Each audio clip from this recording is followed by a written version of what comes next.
Hey, this is a big, with USC beating LSU in primetime. Yeah. USC Big Ten beating LSU SEC.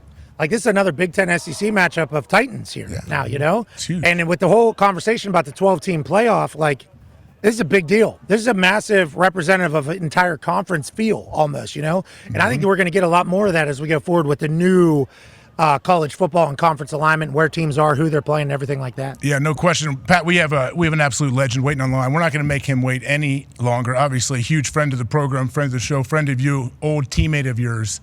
Please welcome Mr. Peyton Manning. Peyton! AJ, thank you, Pat.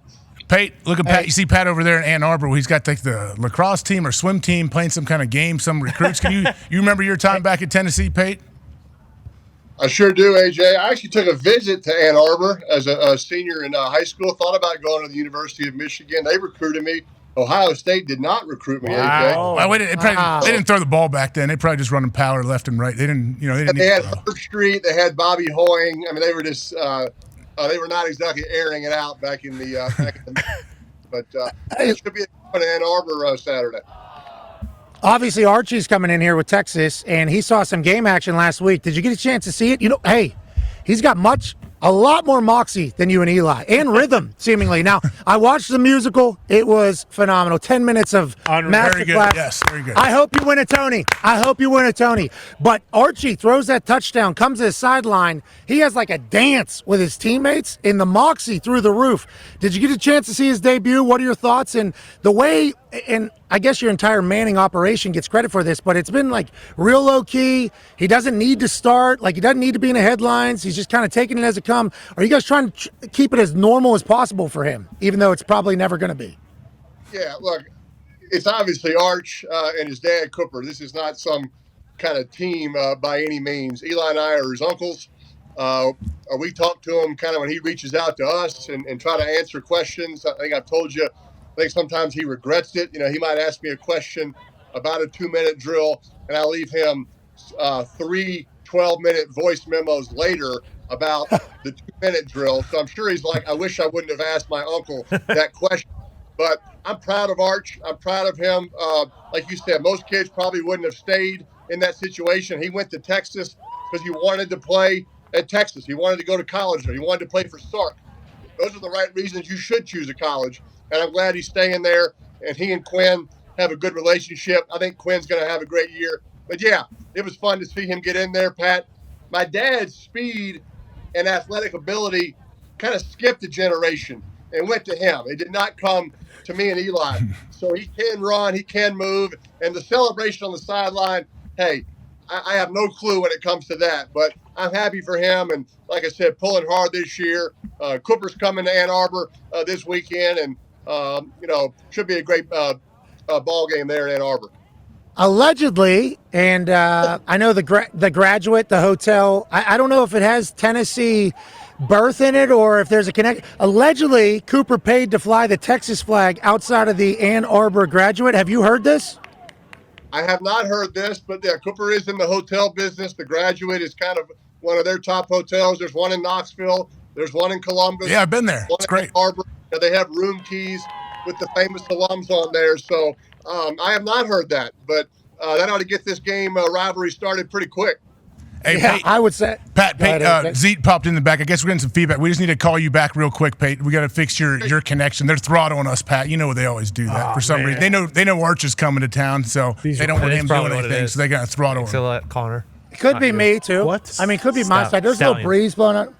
Hey, these kids are kicking field goals. What? So do you know who that is? Do you know who they are? Yeah, recruits. They're the recruits. So they let recruits come in there and kick field? That's awesome. Good for them. You listen? What do we do? Did we not have recruits of what sport? What sport? All the sports. Lacrosse. Lacrosse. Yeah, you guys women, know. Swimming. Yeah. You guys listen. Okay. Yeah, we do. Yeah, we do. It's a talk show. We're talking to each other. Tell the lacrosse boys they know what school to go to. She got that one. Wow. 29-yarder right there. I don't know what sport she plays. She needs full scholarship. Wow, nice kick. That's a big-time kick. That was a big-time kick. You would have lost money tomorrow if she was doing it. 4 yards further. I don't know if it sneaks in for 33, but it doesn't matter. It made it from 29. That's all that matters. $50,000 last week. Yeah. $50,000. That's my money. I think a lot of people get a little confused. Oh, it's got to be it's got to be sponsored or something. It's not. It is not. That is 100% my cash, and I'm pumped that the kid won. That kid was one of the coolest dudes that had existed. He yeah, I'm doing a show, Bob. Thank you. Appreciate it. The kids are awesome though. Kids are awesome. Good swim team up here. That kid was awesome. He wrote me an email, like a big long email, and was very grateful. And nice. I'm happy that kid won the $50,000. Now, since he didn't hit on the first time, we will still progressive the jackpot. Because last year was $25,000, or last week was $25,000. Since he didn't hit on the first try, it'll go up to $35,000. Now, depending upon the vibe of kid, whether or not that one more kick thing happens, whether or not we, go with it or not. This kid was awesome last week. He deserved it. People like some kids might suck.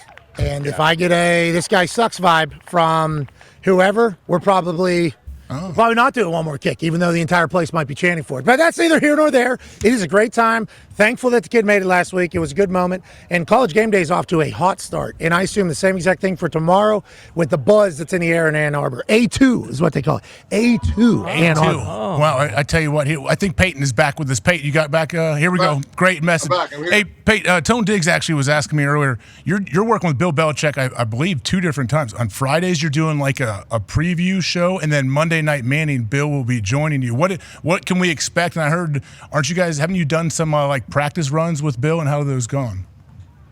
No, it's been great, AJ. Yeah, we're excited. First game's Monday night. We got Jets, 49ers. Bill's going to be a permanent kind of first half guest this year.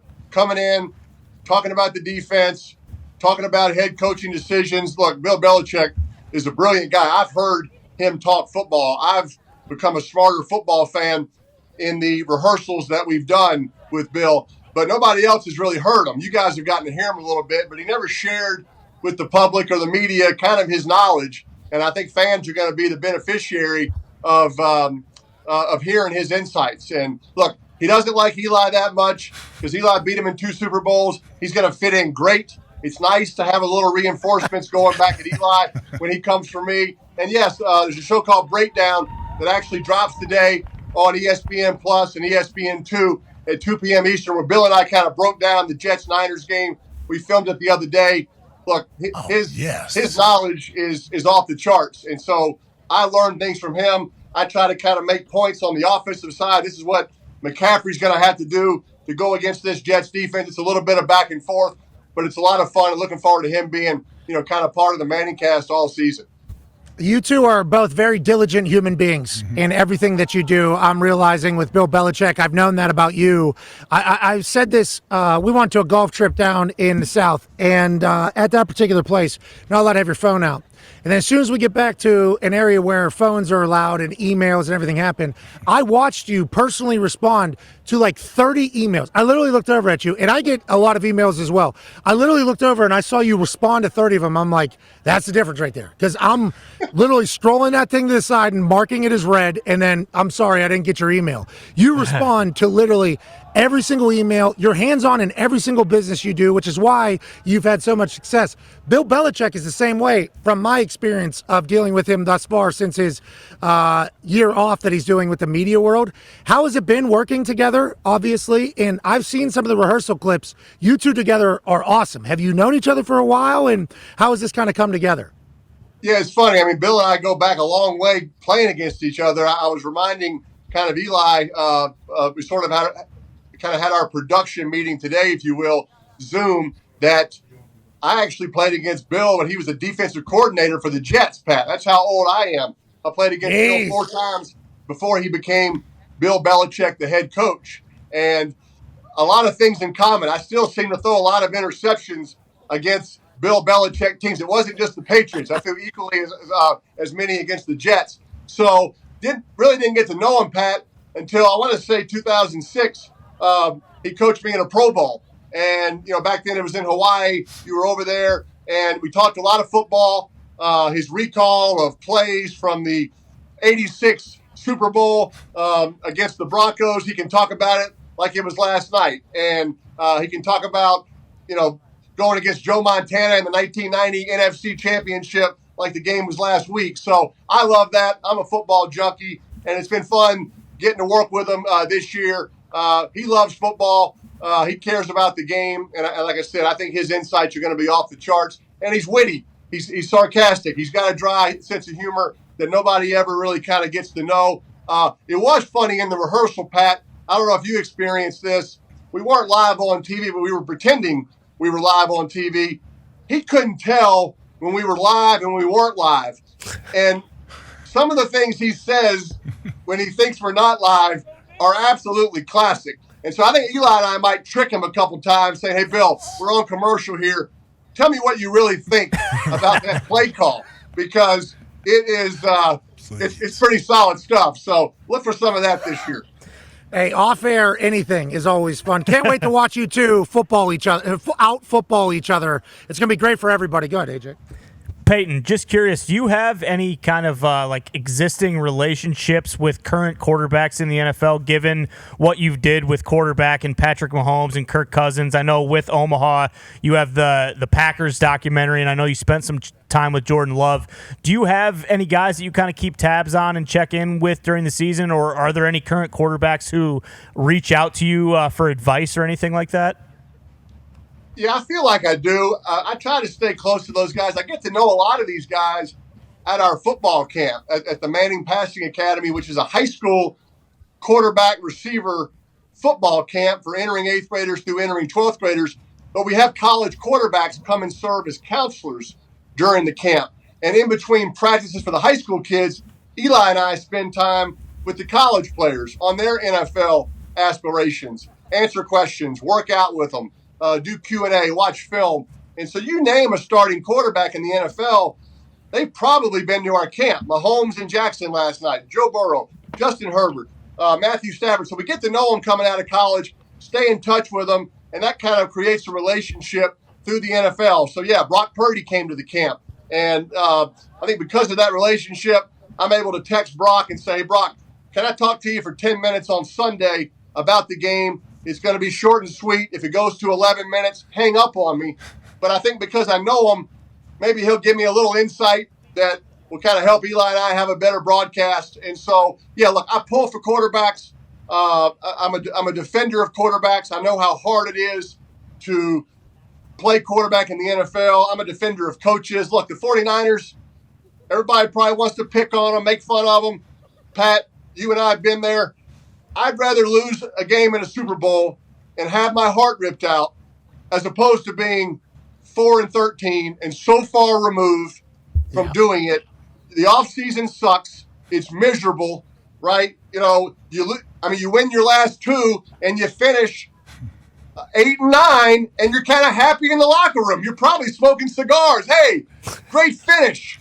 The truth is we sucked. We sucked. That's why we were 8-9. You're the 49ers. You get your heart ripped out by the best player in the world, and it kills you. But I'd rather have my heart ripped out. And Kyle Shanahan is doing something right. And what do? You just keep fighting. You keep grinding. And maybe they win it this year. Maybe they win it in 2 years because of what they learned from that loss. So, look, I'm a defender of guys like that because I've been there. I've had my heart ripped out in the Super Bowl. And so I'm curious to see how the Niners bounce back. And, of course, I can't wait to see Aaron Rodgers play. Last year, I know it was miserable for him. I expect him to come out blazing on Monday night. Jets-Niners wraps up a jam-packed 4 out of 5 night spectacle for the NFL to kick off this season. Aaron Rodgers returns after only playing 4 snaps for the Jets last year, after a storybook was supposed to be written over there. And the Niners obviously have everything back, all the tools, all the assets, and they're even tighter because one of the players got shot in the middle of the day, and then he is now telling the head coach he wants to play on Monday night. Feels like this team's tighter than they've ever been. And to your point about losing in a Super Bowl versus scheduling your vacation week 12, like there's 2 different vibes. The Niners are on a Super Bowl or bust vibe. Those teams that are scheduling the offseason things at week 10, they don't understand that unless they get into a culture that has it. Let's talk about tonight.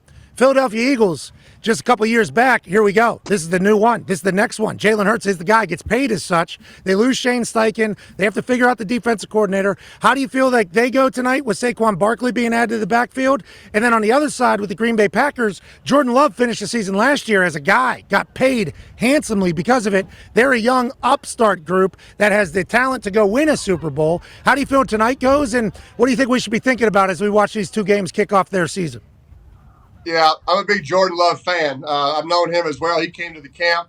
They came and practiced against the Broncos a few weeks ago. I got to see him. I've had several conversations with him, doing Monday night games.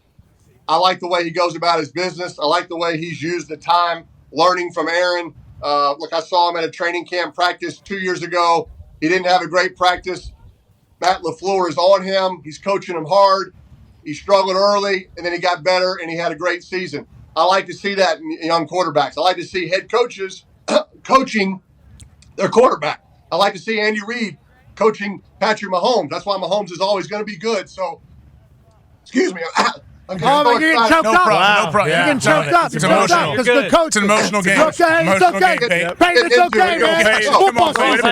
Football season. Yeah. It's good time. It's a beautiful time of year. You don't have to be choked up. Yeah, Peyton. You're okay, Peyton. Yeah, look at us, Peyton. Look at the NFL season. It's fun for me to see quarterbacks getting coached, especially guys like Mahomes that are the best player that want to get better. And so I see that in Jordan Love. So I think the Packers are going to have a good year. The Eagles, I mean, Pat, you may know more. AJ, you may know more.